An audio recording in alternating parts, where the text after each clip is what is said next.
많은 어떤 데이터가 발생하기 시작했죠. 여러분들 뭐 수시로 SNS로 지금 이 대화를 하는 거잖아요. 그렇기 때문에 그 데이터를 그대로 버리지 말고 그 데이터를 이용해서 우리가 어떤 마케팅이라든지 그런데 이제 활용을 해보자. 사람들이 선호하는 게 뭐냐. 어떤 일종의 또 그게 뭐 여론이 또 될 수가 있기 때문에 어떤 정치적으로 또 활용해 볼 수도 있고. 그래서 앞으로 10년간 한 50배 이상 증가된 거라고 보고 있어요. 그래서 이런 데이터를 잘 분석하려면 뭔가 어떤 모형이 있어야 되는데 그 모형이 바로 이제 빅데이터 분석이 되는 것입니다. 그리고 과거에는 이런 많은 데이터가 사실 있었다 해도 그것을 이제 처리할 만한 그런 기술이 없었어요. 기술이 없었는데 최근에 이런 컴퓨팅 속도가 굉장히 빨라졌습니다. CPU의 기술 발전이라고 볼 수가 있겠죠.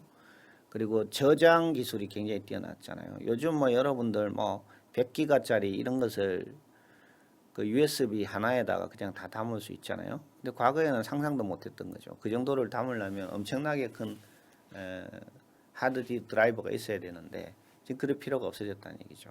그러니까 이런 저장 기술의 발달, 그리고 이 데이터가 나올 수 있는 소스가 SNS뿐만 아니라 앞으로 IoT라든지 이런 사물 인터넷이 나오면서 모든 사물이 어떤 데이터를 발생하는 근원이 될 수 있다는 얘기입니다. 냉장고에서도 데이터가 나오고 자동차에서도 데이터가 나오고 우리가 사용하는 거의 모든 물건들 그래서 데이터들이 발생하게 되는데 그런 데이터들을 이제 잘 활용해 보면 조금 더 유용한 결과를 내릴 수 있다고 보는 것이죠.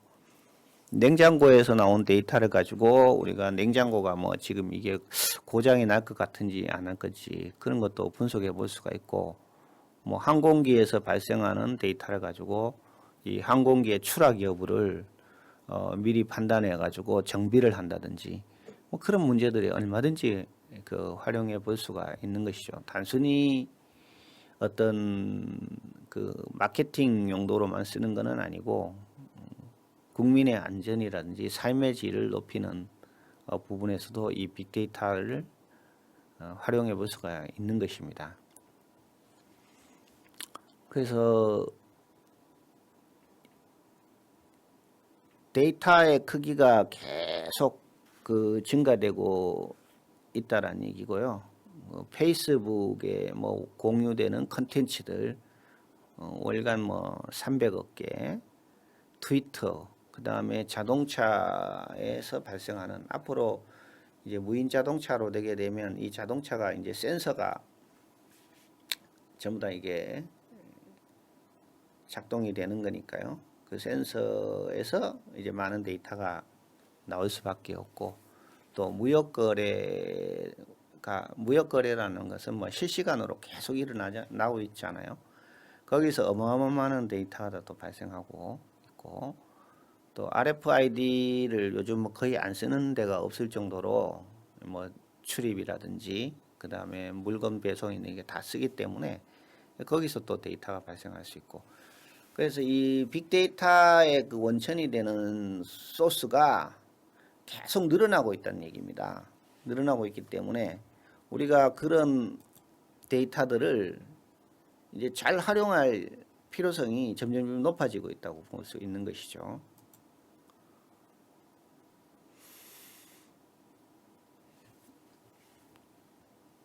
그 다음에 이 빅데이터를 이제 모아가지고 분석을 하려면 이제 그거 데이터 웨어하우스라든지 클라우드라든지 이런 거가 있어야 되는데 그런 기술들이 이제 많이 좋아졌기 때문에 이 수집해서 저장할 수 있는 기술이 상당히 그 발전됐다 이렇게 볼 수가 있습니다.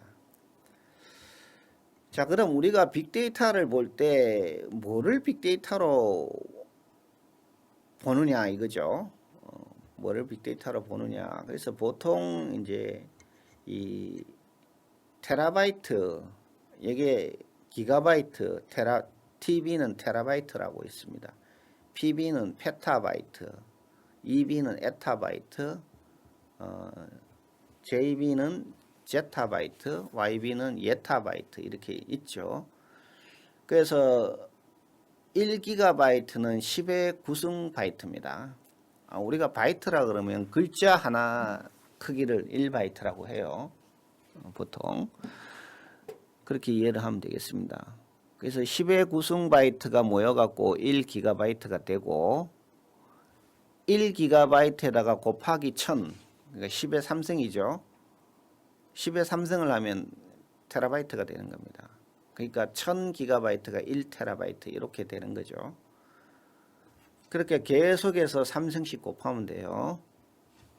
1PB는 10의 3승 테라바이트 이렇게 됩니다. 그래서 가장 큰 단위가 예타바이트 YB가 되고요. 이거는 10의 24승 바이트가 됩니다. 그러니까 10의 24승이면 어마어마하게 큰 데이터가 되는 거죠. 셀 수도 없는 데이터가 된단 말이에요.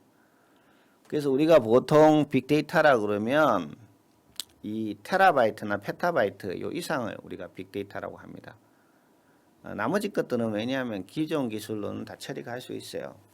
근데 요 페타바이트 정도가 되면 빅데이터 기술을 이용해야지만 처리가 가능하다 이렇게 보는 것이죠. 그래서 빅데이터를 구분할 때 이제 4V, 7V 이런 말 씁니다. 이게 굉장히 중요하고요. 우리가 뭐 시험에서도 많이 나는 문제입니다. 그러니까 데이터를 빅데이터와 구분할 때 그 기준이 되는 것이 아닌 것은 이렇게 되죠. 그래서 이 V라는 것은 앞에 거를 지금 따가지고 4V 이렇게 합니다. 그래서 4개의 특성을 가지면 4V고 7개의 특성을 가지면 7V고 이렇게 됩니다. 그래서 뭐 우리가 4V를 쓸 때도 있고 7V를 쓸 때도 있고 그렇어요. 그래서 첫 번째 보면은 볼륨이라는 것은 이제 데이터의 양이죠. 데이터 양이 아까 앞에처럼 이 테라바이트 이상으로 많아야 된다라는 것입니다. 그 다음 두 번째는 벌라이어티죠. 벌라이어티. 정형 데이터와 비정형 데이터를 다 수용할 수 있어야 됩니다. 다양성. 그러니까 빅데이터는 정형 데이터만 한다. 비정형 데이터만 한다. 그렇게 말하는 것은 틀린 말이고요. 이 두 가지를 다 할 수 있어야지 우리가 빅데이터로 보는 것입니다. 그 다음 벨로시티는 속도예요. 데이터가 수집하고 전달되는 속도. 그것이 굉장히 빠르죠. 그 다음에 베라시티는 신뢰성을 말하고 노이즈가 없는 데이터입니다. 노이즈라는 것은 쓸데없는 데이터예요. 우리가 빅데이터를 분석할 때 보면 빅데이터라는 게 의미 없는 가치 없는 그런 데이터인데 그 중에서 유용한 데이터를 뽑아내야 되는데 그게 유용한 데이터가 없어. 너무 쓰레기 데이터들만 있는 거지. 그렇게 되면은 빅데이터로서의 별 가치가 없다라는 것입니다. 그래서 1번, 2번, 3번, 4번을 합쳐갖고 우리가 4V라 그래요. 그래서 이런 특성이 있으면 빅데이터로 본다는 것입니다. 그 다음에 7V는 뒤에 5, 6, 7이 더 붙는 거죠. 이게 빅데이터의 범위를 조금 더 확장한 것이라고 볼 수 있어요. 가치, 변동성, 시각화 이런 기능들이 제공되어야 한다고 보는 것입니다. 그 다음 우리가 정형 데이터, 비정형 데이터라고 이렇게 보는데 뭐 정형 데이터라는 것은 어떤 수학적인 형태로 볼 수 있는 구체화된 데이터를 말한 거예요. 문자라든지 숫자라든지 그런 걸 말하는 것이고요. 비정형 데이터라는 것은 뭐 QR코드, 오디오, 비디오, 자유 형식의 텍스트 이렇게 뭔가 수집도 굉장히 힘들고 그 형상을 구체화하기 굉장히 어려운 그런 것을 비정형 데이터라고 봅니다. 그래서 빅데이터의 특징은 장기적인 의사결정이 필요하고 빅데이터는 이제 실시간으로 뭔가 분석하고 그렇지는 않아요. 그걸 모아가지고 미래에 어떤 일이 일어날 것이라는 것을 예측하는 그런 형태라는 것입니다. 그래서 장기적 전략적 접근이 필요하다라는 것이고요. 또 처리 복잡도가 상당히 높고 동시 처리량은 낮은 편이다.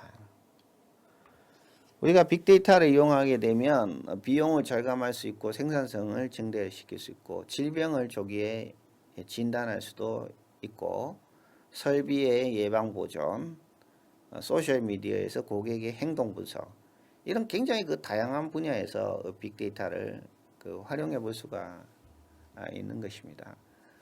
그래서 뭐 가장 중요한 것이 결국은 이 빅데이터를 가지고 어떤 미래를 예측하는데 많이 써요. 그 데이터가 의미하는 그 함의하는 그런 게 있는데 그게 뭔지를 분석 툴을 이용해서 알아보는 거죠. 우리가 미래를 안다는 얘기는 현재 굉장히 그 많은 가치를 줄 수가 있거든요. 그래서 데이터베이스하고 빅데이터는 그러면 어떤 차이가 있냐? 데이터베이스는 실시간으로 막 처리를 하는 거잖아요. 그래서 단기적인 의사결정이지만 빅데이터는 주로 장기적이면서 장기적이니까 어떤 즉각적인 어떤 의사결정을 내리는 것은 아니에요. 그리고 데이터가 많기 때문에 이렇게 나눠서 처리해야 되는 분산 처리 기술이 필요하고요. 데이터베이스는 주로 정형 데이터만 하거든요. 처리하는 게. 근데 빅데이터는 정형과 비정형을 다 같이 한다는 게 차이점입니다. 또한 정형보다는 비정형 데이터가 훨씬 많죠. 빅데이터는. 데이터베이스는 아예 정형만 했고 비정형은 처리가 할 수가 없어요. 그래서 우리가 어떤 빅데이터로부터 새로운 가치와 의미를 뽑아내야 되는 거죠. 그죠? 그것이 이제 그 빅데이터의 가장 큰 목적인데, 그러면 무엇을 분석할 거냐? 그럼 문제가 분명히 해줘야 된다는 겁니다. 빅데이터를 가지고 분석할 수 있는 목적이 뭐냐? 우리가 하고자 하는 목적이 뭐냐? 그거의 문제를 이제 정의를 해야 되고, 이 빅데이터 분석의 툴로서는 뭐 텍스트 마이닝, 웹 마이닝, 소셜 마이닝 이런 그 기법들을 사용을 하는 겁니다. 결국은 빅데이터의 효용성이라는 것은 의사결정의 어떤 그 가치를 높이는 것이고, 그거를 높이기 위해서는 이 빅데이터가 의미하는 게 뭔가를 알아야 되기 때문에 그거는 주로 패턴을 찾는 겁니다. 데이터가 어떤 형태의 패턴을 가진다면 이 모습은 앞으로도 이렇게 갈 것이라는 걸 우리가 예측할 수가 있는 것이거든요. 그래서 빅데이터 분석이라는 것은 예측 기법, 데이터 마이닝, 통계학, 인공지능, 자연어 처리 기술 이런 기술들을 이용을 해서 고용량의 데이터를 빠른 속도로 이번 분석하는데 뭐 맨날 며칠 걸리면 이게 아무 의미가 없거든요. 굉장히 그 빠른 속도로 분석을 해야 되고, 그 분석을 하기 위해서는 여러 가지 그 단계를 거쳐야 돼요. 데이터를 먼저 수집해야 되고, 수집한 데이터를 저장하고 처리해야 되고, 또 그 결과를 눈으로 알아볼 수 있게 쉽게 이렇게 표현을 해야 되고, 그런 어떤 그 단계를 거쳐야 한다는 것이죠. 자, 여기서 우리가 이제 중요한 게 세 가지가 있어요. 빅데이터 분석의 방식이. 탐색적 분석, 인과 분석, 처방 분석 해서 디스크립티브 어널리시스, 프레딕티브 이런 알 것인지 그 문제의 중요도를 인식하는 그런 분석이고요. 두 번째는 왜 어떻게 문제가 일어났는지 그 문제의 원인과 결과는 해서 전체 과정을 규명하는 것이고, 마지막으로 이 결과를 가지고 어떻게 변화를 시킬 것인지 그 처리 방안에 대한 것입니다. 그러니까 문제를 중요도를 인식을 하고 그 문제의 전개 과정을 규명을 하고, 그러니까 어떤 문제가 일어나면 어떤 결과가 나올 거라는 거잖아요.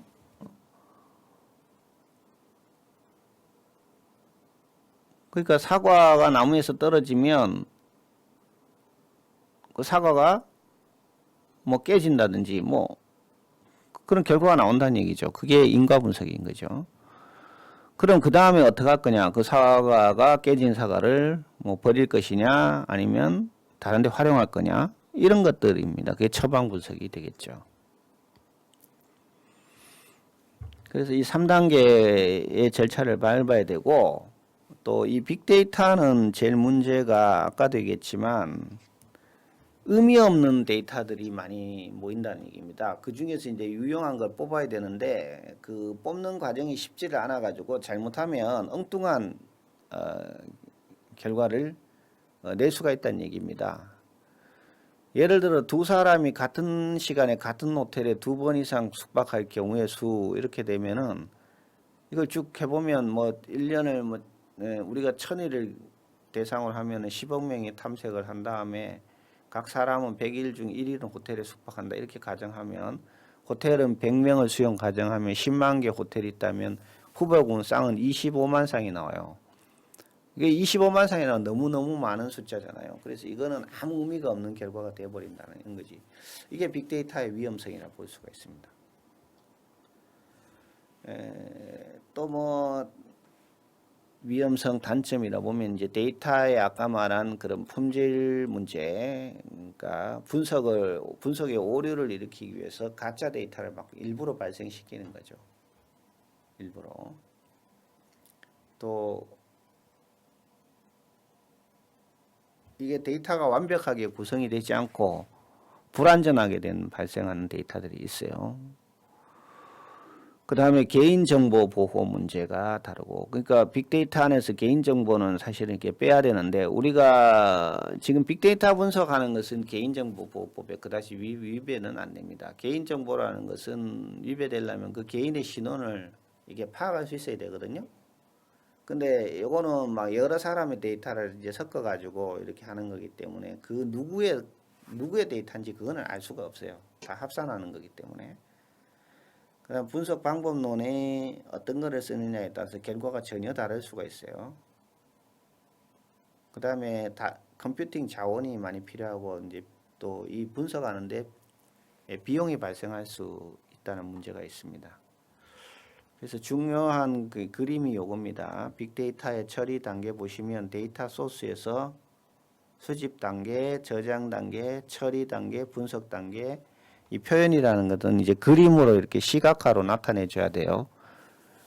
이 데이터라는 게 애매하잖아요. 애매한 건데 사람이 어떤 의사결정을 내리려면 그거를 좀 도식화해 줄 필요가 있다라는 얘기입니다. 그것이 이제 표현이고요.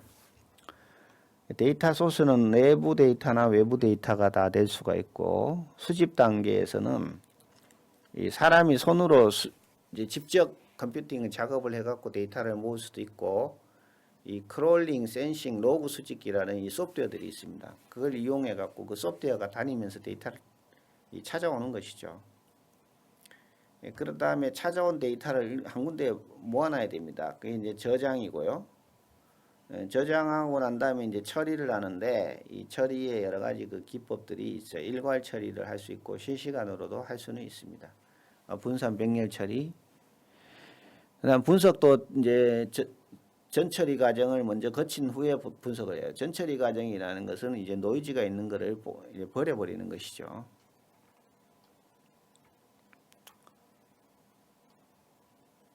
그래서 빅데이터를 분석하는 여러 가지 그 분석 시스템으로서는 이 리포팅 방식, 그 다음에 OLLP, 우리 앞에 데이터 마이닝에서 다뤘잖아요. 이 굉장히 다차원적인 분석을 말하는 겁니다. 그러니까 차원이 여러 개 있을 때 그 여러 개끼리 두 개씩 조합해 가지고 모든 경우의 수별로 분석을 해보는 것이죠. 뭐 부서별 영업사원 데이터베이스라고 그러면 부서별 실적이 어떤 차이가 있느냐 이런 거 보는 것이죠. 그 다음에 통계적인 방법을 이용하는 거나 데이터 마이닝, 시뮬레이션, 최적화, 시각화 이런 기술들을 활용하게 되겠습니다. 요거는 이제 대형 매장의 고객 동선을 추정하는 것이죠. 작게 할 때는 이제 조사요원이 표본 고객을 따라다니면서 그 사람의 동선을 이렇게 기록하는 방식이 있는데 이거는 무진장 힘들고 고객이 굉장히 많을 때는 이게 어떻게 따라다니면서 할 수 있겠어요. 그래서 이제 빅데이터 분석을 할 때는 카트에다가 선반에다가 어떤 이 센서를 부착을 해가지고 그 고객이 이동하는 경로가 계속 저장이 되는 것이죠.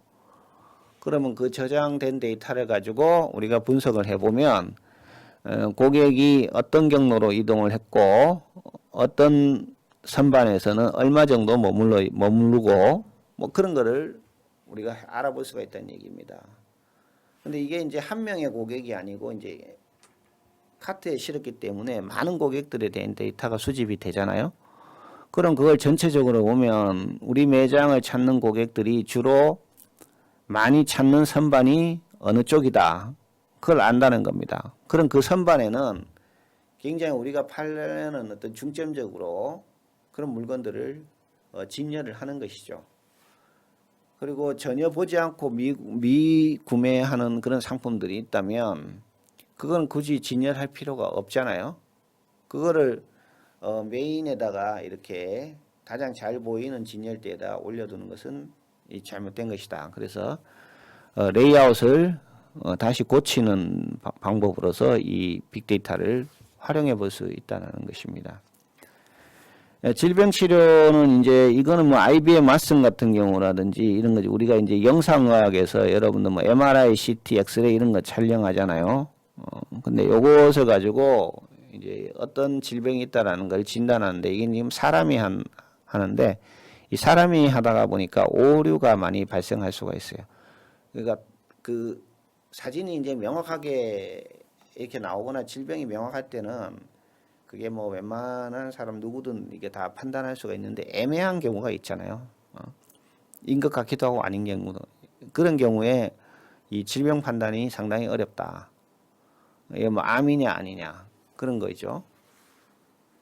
그것을 이제 이 빅데이터하고 인공지능이 이게 결합이 돼 가지고 그걸 정확하게 판단하는데 뭐 지금 판독률은 상당히 높은 걸로 거의 뭐 99% 이렇게 판독하는 걸로 돼 있기 때문에 사람을 대체할 수도 있지 않느냐 이렇게 보고 있습니다. 마지막으로 이제 데이터 과학자가 있는데요. 데이터 과학자는 비전문가들을 위해 데이터로부터 스토리를 도출하는 사람을 말합니다. 그러니까 빅데이터 분석을 하는 사람이라고 보면 되겠어요. 그래서 이 빅데이터 분석 자체가 어떤 하나의 상품이 될 수가 있다는 얘기입니다. 직업이 될 수가 있고 우리가 분석을 해서 그 분석한 결과를 팔 수가 있다는 얘기입니다. 예를 들면은 뭐 내가 상점을 하나 내야 되는데 어느 위치에다가 내는 게 가장 매출을 많이 올릴 수 있겠느냐 뭐 그런 거를 빅데이터 분석해 가지고 각 지역별 각 장소별 적정 상가 어떤 상가가 가장 좋겠느냐 뭐 그런 거를 리스트를 만들어서 팔 수도 있다는 얘기입니다. 그래서 이 데이터 과학이라는 것은 상당히 어떤 융복한 문제라는 겁니다. 통계학, 수학, 사회과학, 전산학 이런 기술을 가지고 있어야 돼. 이런 지식이 필요하고요. 이게 이론도 필요하고 그 다음에 어떤 실무도 필요하고 그런 두 가지가 이제 어떤 결합되는 그런 복잡한 문제라는 것입니다. 그래서 현재 빅데이터에 관련돼서 많은 어떤 자격증들이 있어요. 데이터 관리를 담당하는 데이터 엔지니어가 있고요.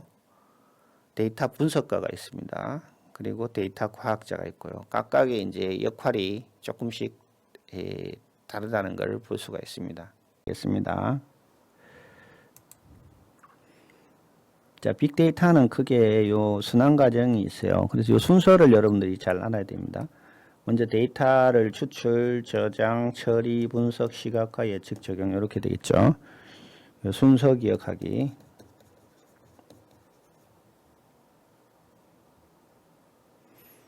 자, 우리가 빅데이터 분석이라는 것은 이 데이터 안에 숨겨진 패턴이나 알려지지 않는 유용한 정보를 찾아내기 위해 데이터를 살펴보는 프로세스를 말하는 것이고 데이터의 수집, 저장, 처리, 분석, 시각화, 이용, 폐기의 어떤 순환 과정 중에 분석이 들어가 있는 것이죠. 그래서 분석을 하기 위해서는 적절한 기술을 사용하여야 되겠습니다. 빅데이터 분석의 특징은 다량의 데이터를 현재는 이제 이 수집을 할 수 있게 되었고요. 그 다음에 정형, 비정형 데이터에 대한 분석이 가능하고 새로운 가치를 창출하기 위해서 정보를 제공해주는 그런 특성을 갖고 있어요. 그리고 시계열적 특성을 갖고 있기 때문에 추세 분석이 가능하겠습니다. 다음 분석의 단계로 들어가 보면 분석은 문제를 인식, 즉 문제를 찾고 문제를 정의하고 그 다음에 타당성 검토, 모형화, 자료 수집, 자료 분석, 결과 제시 이 순으로 진행되겠습니다. 빅데이터 분석하기 위해서는 플랫폼이 필요한데요. 플랫폼의 역할은 데이터를 수집, 처리하고 분석 결과를 내주는 시스템이 되겠어요.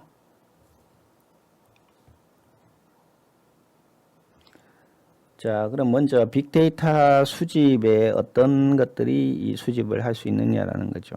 수집이라는 게 뭐냐? 정제된 데이터를 확보하는 과정입니다. 그러니까 빅데이터는 사실 이제 많은 양의 이제 그 데이터를 가지고는 있는데 그 데이터를 다 사용할 수가 없어요. 그 중에는 소위 말하는 의미 없는 쓰레기 데이터들도 많이 있단 말이에요. 그래서 그거는 빼야 돼요. 그건 빼고 분석에 정말 정확한 결과를 가져올 수 있는 데이터, 그게 이제 정제된 거죠. 정제된 클린 했다는 거죠. 클린. 그건 뽑아내야 돼. 그것만 뽑아내서 분석을 해야지만 정확한 결과를 낼 수 있다는 것이죠.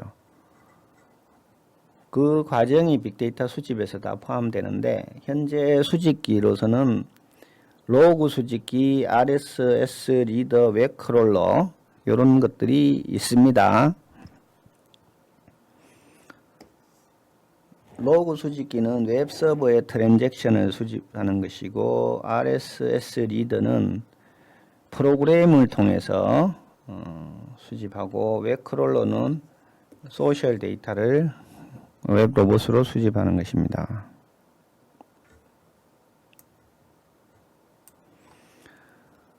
그래서 수집을 할 때는 수집 대상을 먼저 선정을 해야 되는데 이게 수집이 가능한지를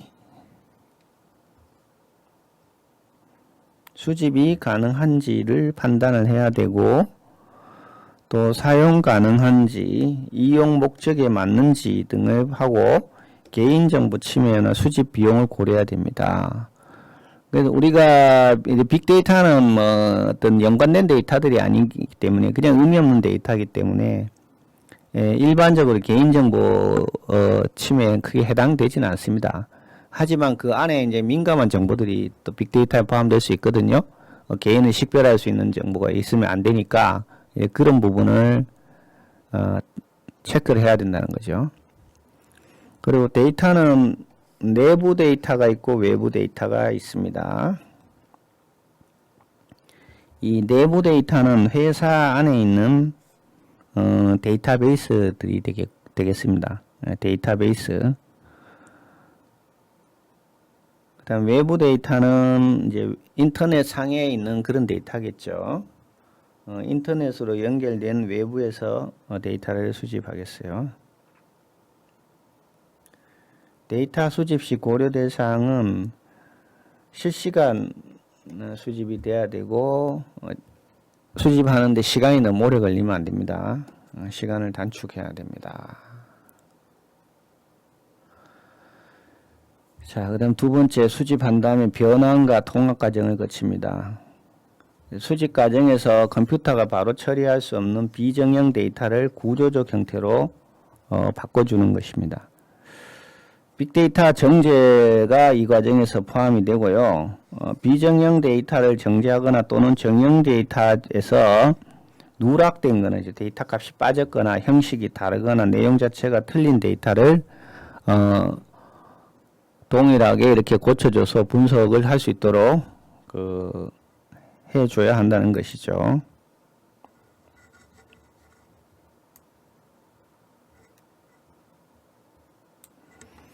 그 다음에 데이터의 통합은 빅데이터를 효과적으로 분석하기 위해서 레가시 데이터 간에 레가시 데이터는 이제 그냥 회사에서 보유하고 있는 빅데이터가 아닌 데이터, 그냥 일반적인 시스템에서 발생되는 그런 데이터를 말하는 겁니다. 그 다음 저장을 해야 되겠죠. 수집한 데이터를 적합한 방식으로 보관을 하는 것을 말합니다. 그리고 필요한 경우 데이터를 검색해서 수정, 삭제 또는 읽어오는 방법을 여기에 기능이 들어가야 되고요. 빅데이터 저장은 다시 전후 처리로 나눠볼 수가 있습니다. 자, 빅데이터 처리는 기존의 데이터 처리 방식과 다르게 즉시성이 덜 요구된다. 그러니까 바로바로 처리할 필요는 없다는 거죠. 그리고 대용량의 데이터에 기반을 뒀기 때문에 장기적이고 전략적이며 때때로 일회성 거래 처리나 행동 모델을 지원해야 한다. 다양한 데이터 소스, 복잡한 로직 처리, 위에 처리 복잡도가 가장 높고 그렇기 때문에 분산 처리를 한다는 거죠. 처리해야 될 데이터 양이 방대하고 대용량 처리와 복잡한 처리를 특징으로 하고 있어 실시간 또는 준실시간 처리가 보장이 되어야 한다는 것입니다. 그 다음에 전처리와 후처리가 있는데요. 전처리에서 하는 게 뭐가 있느냐, 후처리에서 뭐가 있느냐, 요걸 기억해야 됩니다, 여러분들. 여기서 지금 전처리에서 하는 게 필터링, 유형 변환, 정제 이런 것들이 되고 있죠. 전처리는 데이터 활용 목적에 맞지 않는 정보를 필터링해서 제거하는 것을 말합니다. 그래서 이렇게 제거를 하게 되면 빨리빨리 처리할 수 있으니까 분석 시간이 단축되겠죠. 또 불필요한 데이터를 저장함으로 해서 공간 낭비가 발생하는데 그런 부분을 해소를 할 수가 있고, 오류나 중복이 있게 되면 품질이 떨어져요. 그래서 이 품질을 개선할 수가 있다. 게 이제 장점이죠. 그리고 그럼 어떻게 이거를 필터링을 하느냐? 인공지능 같은 기술을 이용합니다. 기계학습이 이제 AI 기술이거든요. 그러니까 필터링을 하는 필터링의 효과, 필터링의 기술, 요거를 여러분들이 기억을 해야 되겠습니다. 그 다음에 정제가 있는데요. 유형 변환, 이거는 뭐 큰 의미는 없죠. 그대로 변환해. 정제라는 것은 빠진 값, 이거 미싱 밸류를 처리하고 데이터 속에 있는 노이즈를 제거한다는 것입니다. 그래서 데이터의 불일치성을 교정해요. 예를 들어서 뭐 어떤 사원의 데이터를 우리가 추출했는데 사원은 기본적으로 4번이 있어야 되잖아요. 근데 어떤 데이터는 4번이 없어. 그렇게 되면 그건 이제 쓰기가 어려운 거잖아요.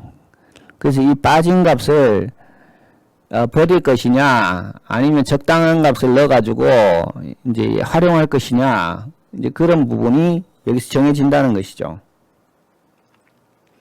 그 다음에 후처리. 후처리에서는 스무싱, 평화라, 집계, 애그리게이션, 일반화, 정규화, 속성 생성 등이 되고요. 통합과 축소가 일어난다. 후처리에서는 통합과 축소.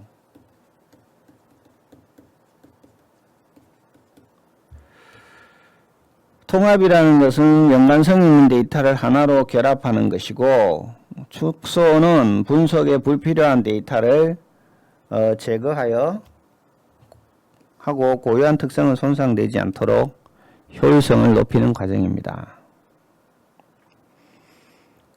그럼 빅데이터에서 사용되는 데이터베이스는 R 데이터베이스, RDB 관계형 데이터베이스 이걸 쓸 수도 있고 NoSQL을 쓸 수 있어요. 이거는 비관계형 데이터 저장소라고 하고 테이블의 스키마가 고정되어 있지 않습니다. 이 스키마라는 거는 테이블의 테이블을 말하는 거예요. 틀. 그러니까 데이터베이스는 처음에 만들 때 그 테이블을 정의를 하면 그 테이블의 구조를 바꿀 수는 없어요. 한번 정의되면 그 구조를 바꾸려면 데이터베이스를 삭제하고 다시 생성해야 돼요. 그런데 이거는 이제 이게 스키마가 고정되어 있지 않기 때문에 수시로 이제 테이블을 만들 수 있다는 그런 장점이 있고요.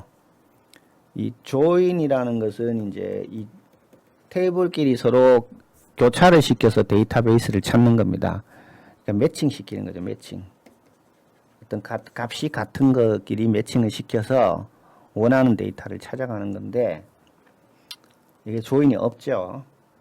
그래서 이 조인이 시간을 이렇게 많이 소요해요. 조인 과정 때문에 응답하는 데 시간이 많이 걸리는데 그런 부분은 장점이라 볼 수 있고요. 그 다음에 분산 파일 시스템. 그 다음에 분석을 하기 위해서는 여러 가지 통계학 기법과 전산화 기계학습 같은 알고리즘이 필요하고요.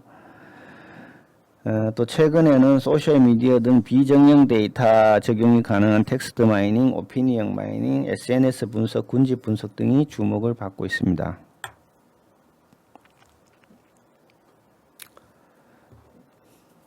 아까 여기 했던 거 다시 한번 리뷰를 하고요. 분석의 순환 과정. 그 다음에 시각화라는 게 있죠. 이건 이제 결과들을 사람들이 알기 쉽게 이렇게 그래프나 그림으로 나타내 주는 그런 겁니다. 그래서 범주 안에 많은 양의 데이터의 의미를 부여해서 어떤 패턴을 인지하게 만든다는 것입니다. 시각화를 하게 되면 많은 데이터를 동시에 차별적으로 보여줄 수가 있고 직관적으로 이해할 수 있습니다. 그 다음 지각적 추론이 가능하다. 이게 이제 그림의 장점이죠. 그림이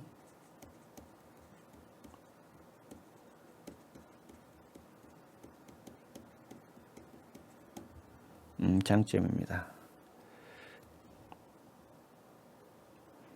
자, 시각화의 7단계죠. 데이터 획득, 구조화, 선별, 패턴 파악, 그래프로 나타내고 좀 더 세련되게 표현한다. 이런 과정을 거쳐서 시각화를 하겠어요.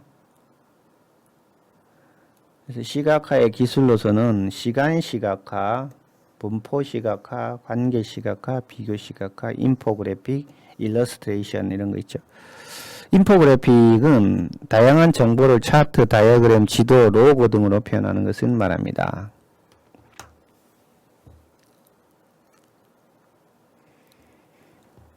그 다음에 사용한 데이터는 폐기를 해야 되겠죠. 이용 목적 달성 후 지체 없이 폐기해야 한다. 또 이용 기간이 지난 데이터는 폐기한다.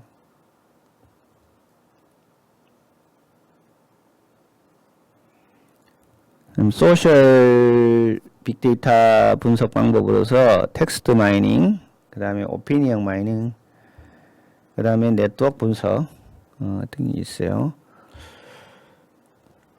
그래서 이 오피니언 마이닝은 이제 사람들의 댓글이라든지 그런 것을 쓰잖아요. 그게 글자잖아, 텍스트. 거기서 이제 단어 같은 거를 분석해 가지고 이 댓글이 뭐 악플인 건지 선플인 건지 그 다음에 어떤 부분에 불만을 많이 갖는지 그 단어를 가지고 분석하는 거죠. 감성 분석 이런 게 가능하고요.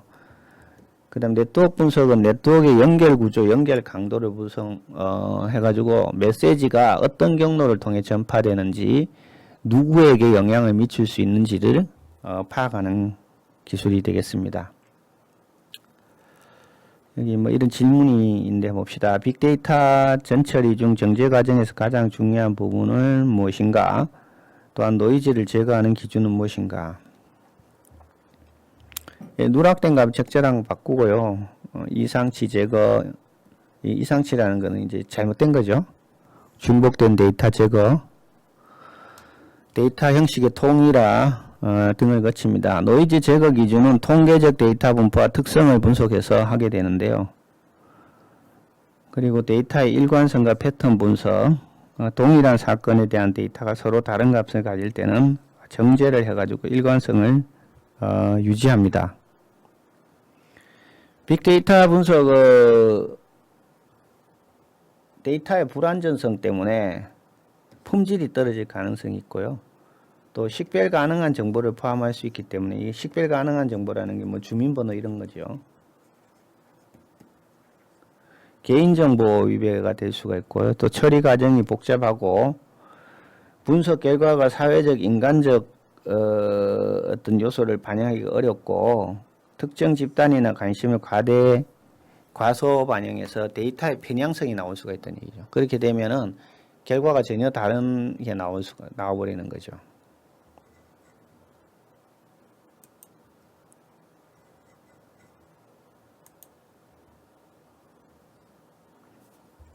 자, 그래서 이번 강에서는 우리가 이제 빅데이터의 순환 과정으로서 데이터의 추출, 저장, 처리, 분석, 시각화, 예측 적용 등을 다뤄봤고요. 빅데이터 분석의 의미, 그 다음에 전처리 과정과 후처리 과정에서 하는 것 산업들이 있을 수 있고, 또 데이터를 이제 처리해 주면서 거기에 대한 어떤 수수료 같은 것을 받을 수가 있는 것이죠. 빅데이터 비즈니스 모델이 이제 기존 비즈니스 모델을 하고 그러면 어떤 차이점이냐 하는 것은 이거는 결국 이제 데이터를 가지고 어떤 가치를 창출하고 거기 수익을 발생하는 게 이제 빅데이터 비즈니스잖아요. 그러니까 그 데이터에 초점을 둬야 된다는 것이고요. 그래서 우리가 이제 빅데이터 사업을 할 때 비즈니스 모델을 내가 만들었다 하면은 그게 제대로 만들어졌는가라는 것을 이제 따져봐야 되는데 그것을 이제 체크하는 그 기준이 뭐 제품과 서비스를 어떤 고객에게 제공할 것인가, 고객 집단을 대상으로 어떤 제품과 서비스를 제공할 것인가, 가치를 어떻게 제공할 것인가, 가치로부터 얻은 이익을 어떻게 유지할 것인가, 뭐 이런 질문들에 대한 답을 할 수가 있어야 된다는 것이죠. 그래서 크게 보면 비즈니스 모델의 구성 요소는 이제 컨텐츠하고 플랫폼, 고객 경험, 요런 세 가지들이 이제 갖춰져야지만 비즈니스 모델이 이제 만들어졌다 볼 수가 있겠습니다. 뭐 제공할 수 있는 정보나 데이터가 있어야 되니까 그게 이제 컨텐츠라고 볼 수 있고요. 또 이 서비스들이 이제 플랫폼 형태로 제공되어야 되기 때문에 이 플랫폼이 만들어져 있어야 됩니다. 그리고 고객들이 그 서비스로부터 어떤 가치를 느낄 수 있어야 되기 때문에 고객들이 어떤 색다른 경험을 느끼는 그런 솔루션을 제공해야 된다는 것이죠.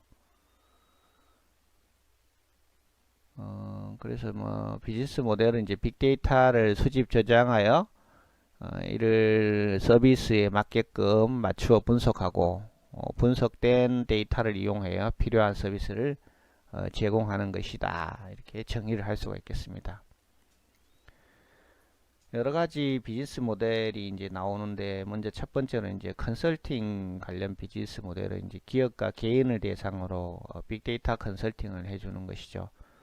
뭐 신용카드 사용 데이터하고 그 사람의 이제 금융 정보들을 분석을 해봐 가지고 개인한테 적합한 금융 컨설팅을 해주는 것이고요. 또 뭐 건강관리, 건강 정보들을 쭉 분석해서 이거 어떤 게 좀 취약하니까 건강관리를 하려면 뭐 어떤 운동을 하고 어떤 시기를 해야 되고 그런 것들 알려준다는 것이죠. 또 SNS를 이용해서 어떤 상권 분석을 하는 것입니다. 그래서 어떤 지역 어느 위치에다가 가게를 내는 것이 가장 그 수익성이 좋겠느냐 이런 결론들을 내주는 것이죠.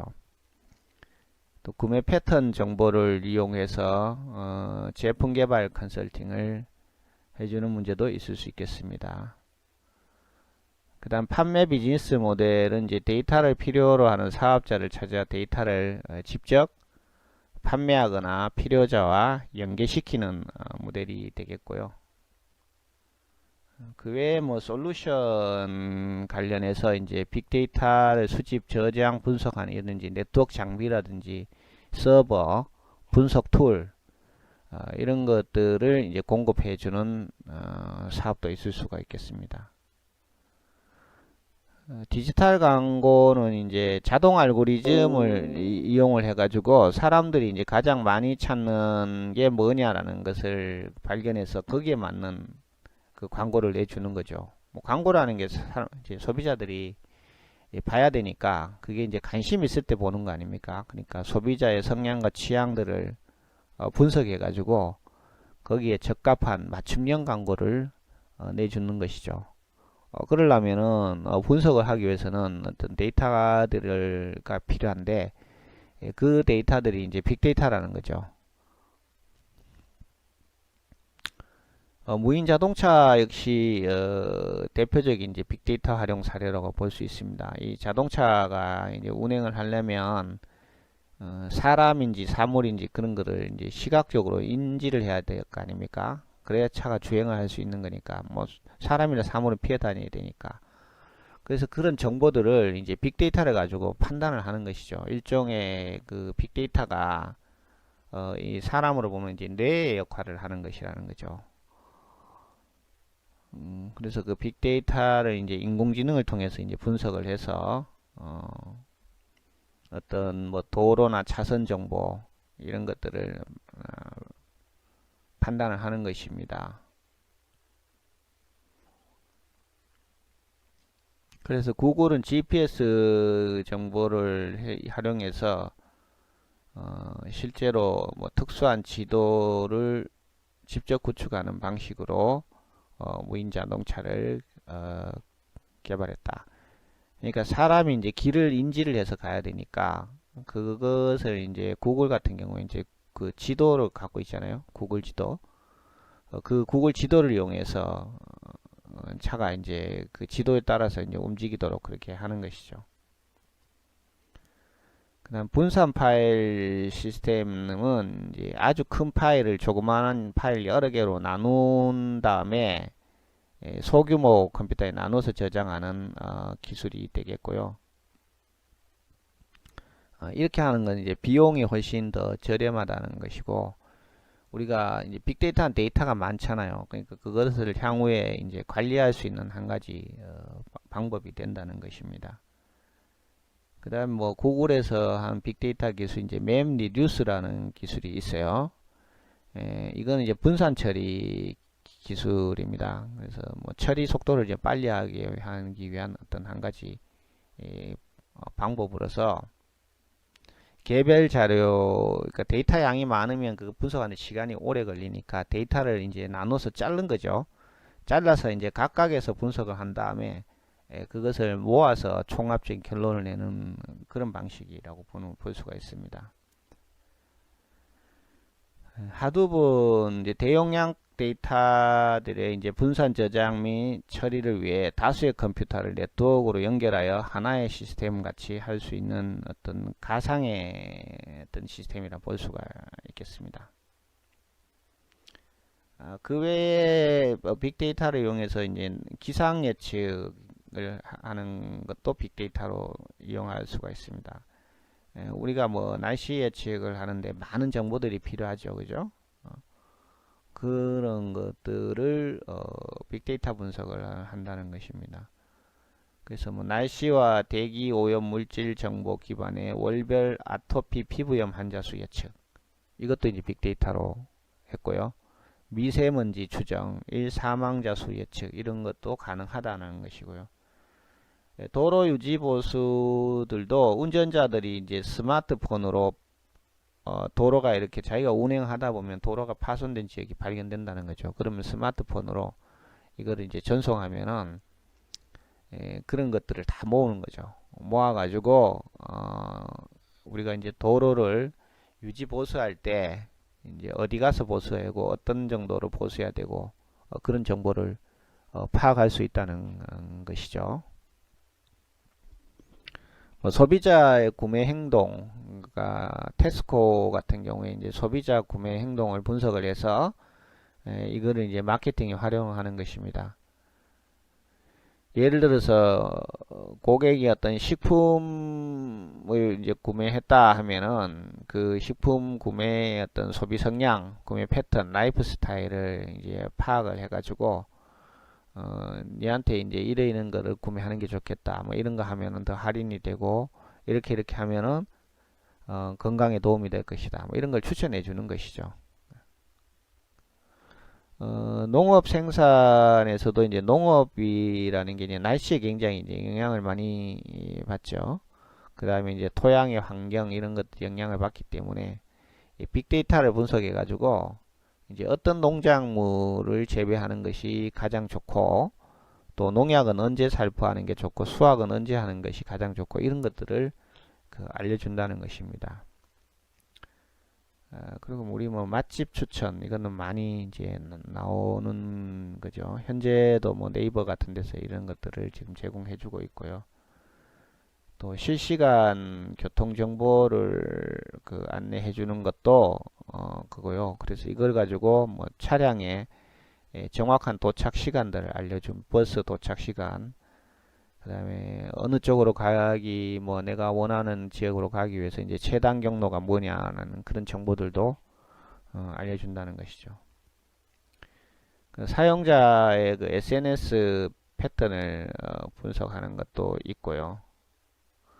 또 제조업체에서 빅데이터를 이제 도입을 많이 하는데 왜냐하면 제조업체는 다른 업종과 다르게 데이터가 굉장히 많습니다. 생산에서 어떤 뭐 데이터들이 많이 발생하고 분량 데이터라든지 품질 데이터라든지 실적 데이터라든지 이런 게 많이 나오는데 그런 데이터들이 보통 이제 버려지면 안 되고요. 그것을 잘 활용해서 다시 제조에 이용한다는 그런 것입니다. 그렇게 되면은 제품의 품질이 좋아지고 고객이 원하는 제품을 만들 수 있다는 것이죠.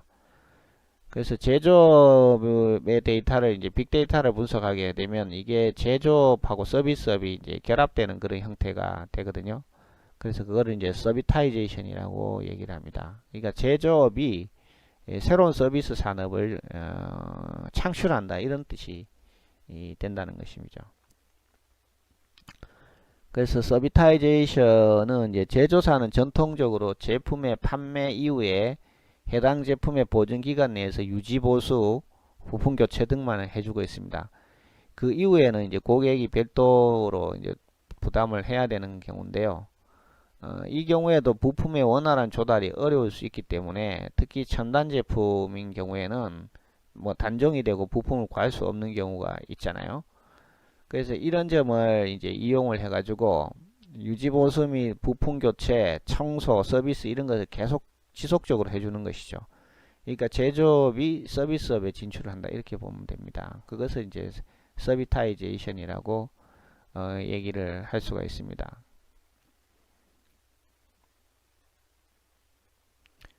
그 외에도 뭐 공정 장비 이상 분석, 공정 감시, 품질 관리, 수율 예측 이런 부분에 이제 빅데이터 분석을 할 수가 있고요. 그 다음에 고장 분석, 설비 예지 보선 다 이게 제조업에서 이제 할 수 있는 겁니다. 그러니까 언제 장비가 고장이 날 거냐 이거를 이제 예측을 해서 하는 거죠. 그러니까 고장이 난 다음에 이제 수리를 하면 비용이 많이 듭니다. 그거 전에 미리 예측을 해서 고장이 나지 않도록 그렇게 하는 것이죠. 미리 이제 유지 보수를 하면 고장이 안 난다는 그런 뜻입니다. 뭐 고객의 의견 파악이 되고요. 스마트 큐레이션 뭐 이런 것도 있고. 그래서 이 제조업에서 이제 빅데이터 가장 활발하게 할 수 있는 부분이 사실은 이게 불량 감지가 가장 중요하다 볼 수 있어요. 이 불량품이 이제 제조업에서는 굉장히 큰 문제거든요. 그래서 불량이 안 나오게 해야 되는데 그렇게 하려면은 불량을 일단 감지하는 게 먼저 필요하고요. 그래서 이상 부품 탐지 이렇게 됩니다. 그래서 센서와 스캐너에서 감지된 부품 데이터를 분석하여 불량품을 찾아내고요. 그렇게 하면은 사람이 이제 육안으로 판단하는 것보다가 훨씬 더 정확도를 높일 수가 있다라는 것입니다. 또 부품의 설비 유지를 이제 목적으로 해서 뭐 보잉사 같은 경우에는 제품 판매 이후에 비행기가 실제로 작동할 때 생기는 엔진 에서 발생하는 그런 데이터라든지 소음 데이터라든지 이런 것들을 쭉 분석을 해가지고 부품의 교체 시기 같은 것들을 이제 알려준다는 것이죠. 또 뭐 선박의 생산 기간을 예측하는데도 빅데이터를 이용할 수가 있습니다. 배를 만드는데 뭐 정확한 기간을 예측하는 게 이제 쉬운 문제는 아니겠죠. 그 다음 의료 분야는 이제 건강보험공단에서 이렇게 많이 하는 거죠. 뭐 그래서 국민들의 어떤 건강 정보들을 그거를 이제 개인정보인데 개인정보는 분석하면 안 되고 그게 이제 다 모이면은 빅데이터가 되기 때문에 뭐 빅데이터는 그 개인정보는 아니거든요.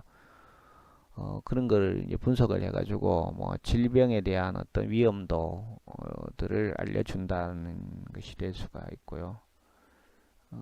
그래서 뭐 이런 이제 병원이라든지 이런 의료 데이터들을 우리가 빅데이터를 하면 어떤 건강 관리에도 도움이 되고 뭐 어떤 그 신약 개발, 약 개발할 때도 이용할 수가 있습니다. 또 뭐 자살률 같은 거를 예측을 해서 그거를 이제 예측한다는 건 이제 예방할 수 있다라는 것이죠. 그 다음에 이제 CT 판독을 하는 데 있어서 IBM이 쓴 슈퍼컴퓨터를 해가지고 뭐 암 진단하는 거 이게 이제 사람보다가 더 정확하게 진단을 한다고 해요. 그 다음에 카드 회사에서 어떤 이제 카드 어떤 사기를 이제 빅데이터 카드 이게 쓰는 내용들 쭉 분석해 보면 이게 이제 도난된 카드다, 사기 카드다 이런 거를 이제 알아주는 거죠. 미리 이제 알려주는 거죠. 그런 방법에도 할 수가 있습니다. 그다음 핀테크는 이제 금융과 어떤 이런 이제 빅데이터 기술들이 이제 결합되는 그런 기술을 말하는 거죠. 그래서 뭐 개인 간의 송금이 가능하고 이런 것도 다 이제 핀테크 기술이라고 볼 수 있습니다. 그래서 핀테크는 기존에 불가능했던 개별 고객의 가치와 위험 분석을 실시간 저비용으로 제공할 수 있는 것이다 이렇게 보고요. 그다음 뭐 공공 부분의 빅데이터 활용해서 이제 정부에서도 이제 빅데이터를 이제 활성화하기 위해서 정부가 갖고 있는 공공 데이터를 이제 개방을 하기 시작했습니다. 우리가 뭐 빅데이터 하려면 데이터가 있어야 되니까. 근데 이제 민간들은 그 데이터를 이제 개방을 잘 안 하죠. 그러니까 정부가 먼저 이게 해서 주로 뭐 기상 데이터 이게 이제 빅데이터로 많이 공고되고 있어요. 그다음에 인구 데이터 뭐 이런 거는 크게 이제 뭐 보안성이나 문제가 될 게 없는 거거든요. 그래서 이거를 이제 정부가 데이터를 공개를 해서 빅데이터를 활성화하고 이런 것들이 이제 정부 4.0이라고 볼 수가 있습니다. 3.0 정부 3.0은 이제 전자정부였거든요. 전자정부에서 4.0으로 가면 이제 빅데이터 정부가 된다 이런 것입니다. 그래서 이런 수집된 공공 데이터를 통해서 재난 및 재해에 대한 정보를 추출하고 이것이 이제 그건 또 재난 예방할 수 있는 한 가지 방법이 될 수가 있다는 얘기입니다. 자, 그렇게 해서 우리가 이제 빅데이터 뭐 사례는 아주 많아요. 아주 많고 또 물류 부분도 있고 생산 부분, 기타 뭐 서비스 부분에 이제 많은 사례들이 있기 때문에 뭐 구체적인 그 어떤 내용보다는 어떤 분야의 빅데이터를 쓸 수가 있고 그런 빅데이터를 하려면 결국 이제 비즈니스 모델을 만들어야 되잖아요. 그죠? 어떤 비즈니스 모델을 만들어야 되고 그 비즈니스 모델이 되기 위해서는 그 구성 요소가 뭐가 있었다. 그냥 뭐 컨텐츠도 있어야 되고, 플랫폼도 있어야 되고, 또 고객이 실제로 경험해서 그 만족할 수 있어야 되지 않습니까? 그런 그 요소, 그 빅데이터 비즈니스 모델의 구성 요소, 사례, 이런 내용들이 있고요. 빅데이터가 앞으로 이제 빅데이터 비즈니스 학습 정리는 여기서 이제 비즈니스 모델이 나왔고요. 그리고 빅데이터를 어떤 제조업에서 어떻게 활용할 것이냐 그런 사례들을 얘기를 했는데요. 우리가 다시 한번 정리를 해보면요. 이 빅데이터 비즈니스 모델은 우리가 이제 빅데이터를 이용해 가지고 어떻게 이제 수익을 창출할 것이냐라는 그런 거죠. 그러니까 여러 가지 그 분야가 있는데 뭐 빅데이터를 분석을 해도 어떤 분야를 분석할 것이냐, 그리고 무엇을 분석할 것이냐, 그리고 거기서 어떤 그 경제적인 수익을 창출할 것이냐, 이런 것들이 이제 비즈니스 모델이죠. 사실은 이제 비즈니스 모델을 잘 만들어야지만이 이제 수익을 낼 수가 있는데, 이 비즈니스 모델을 만들 때 이제 우리가 이제 고려해야 될 요소가 뭐냐라는 것을 언급하고 있습니다.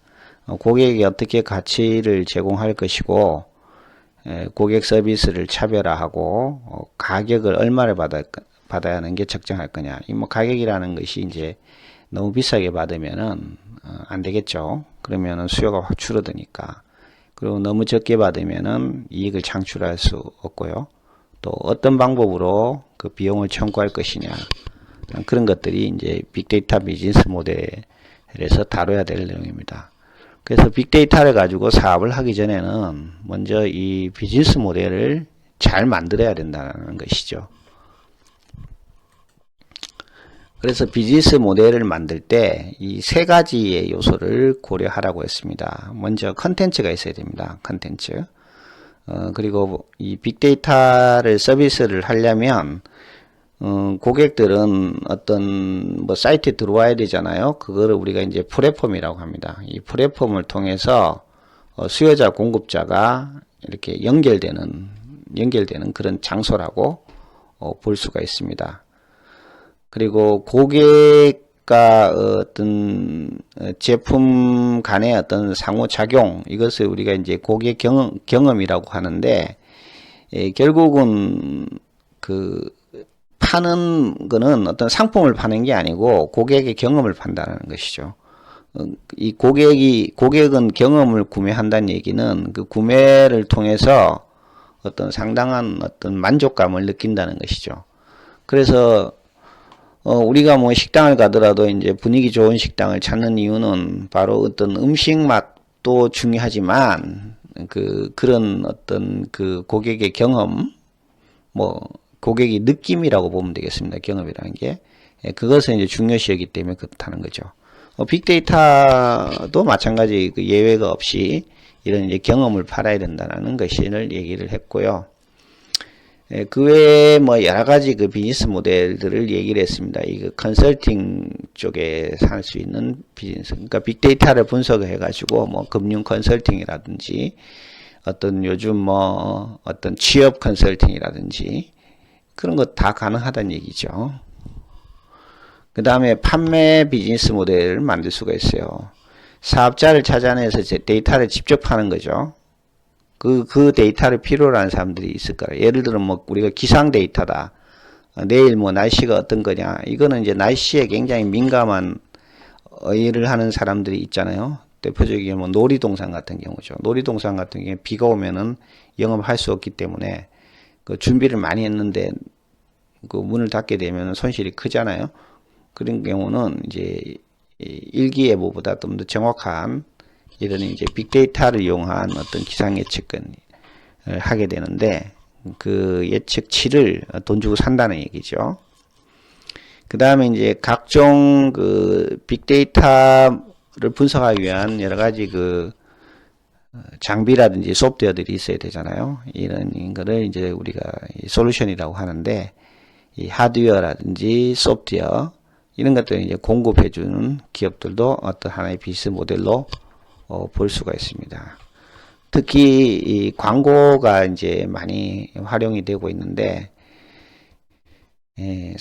고객들이 이제 어떤 스타일의 광고를 원하느냐, 그러니까 광고주 입장에서는 이제 광고 효과를 극대화해야 되잖아요. 그래서 어떤 방식으로 어떻게 노출시키는 게 좋겠냐는 것을 빅데이터를 가지고 분석을 해서 광고를 한다는 얘기입니다.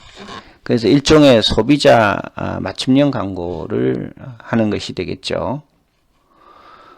그 다음에 무인 자동차 얘기가 나왔는데, 무인 자동차는 빅데이터의 가장 그 핵심이죠. 무인 자동차가 가려면 어떤 뭐 도로 상황이라든지 그런 현상을 다 분석을 해야 되잖아요. 그걸 이제 인공지능이 인지를 해서 가게 되는데, 그 인공지능이 인지하기 위해서는 데이터가 필요하죠. 그 데이터가 바로 이제 빅데이터라는 것이죠.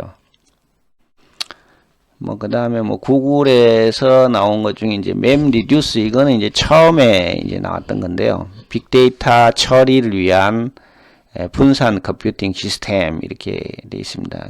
이게 최초로 그 IBM에서 만들었던 빅데이터 분석 기술이라고 볼 수가 있습니다.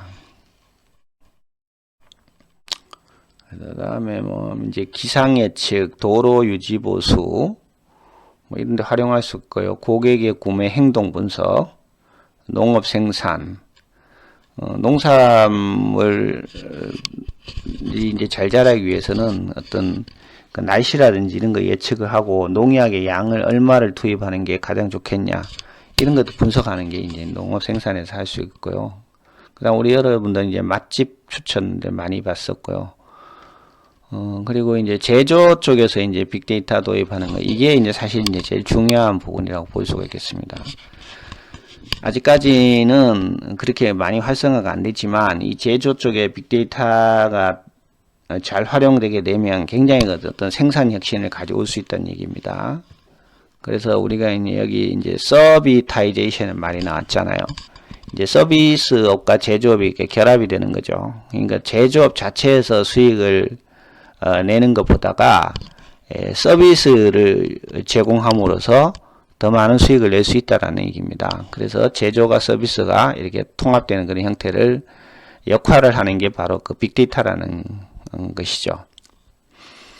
그 외에 제조 쪽에서 이제 공정 장비의 이상 분석이라든지 공정을 최저가, 품질 관리, 뭐 수요일 예측, 이런 거 이제 기계에서 이제 많은 빅데이터들이 나오거든요. 기계가 이제 뭐 어떤 작업하는 시간이 이제 필요할 것이고, 그 작업 과정에서 뭐 불량품이 나오고 뭐 소음이 난다든지, 기계가 얼마를 이제 절삭 작업을 하고 뭐 그랬을 때 그 기계를 모니터링 하면서 발생할 수 있는 그 모니터링 데이터가 있거든요.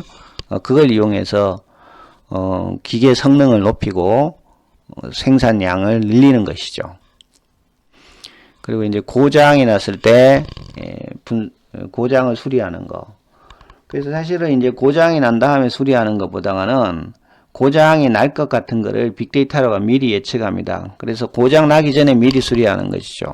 이거 우리가 이제 예방 보전이라고 하는데, 이 예방 보전을 하면은 고장이 난 다음에 수리하는 것보다는 상당한 어떤 비용 절감을 가져올 수 있다는 얘기입니다. 그리고 불량품 감지. 사실 이제 제조에서는 불량품이 많이 나옵니다. 이거는 이제 빅데이터를 이용해서 감지를 할 수 있다라는 그런 얘기들을 했습니다. 자, 그렇게 해서 이번 강의에서는 우리가 이제 여러 가지 그 비즈니스 모델의 어떤 사례들을 살펴봤습니다.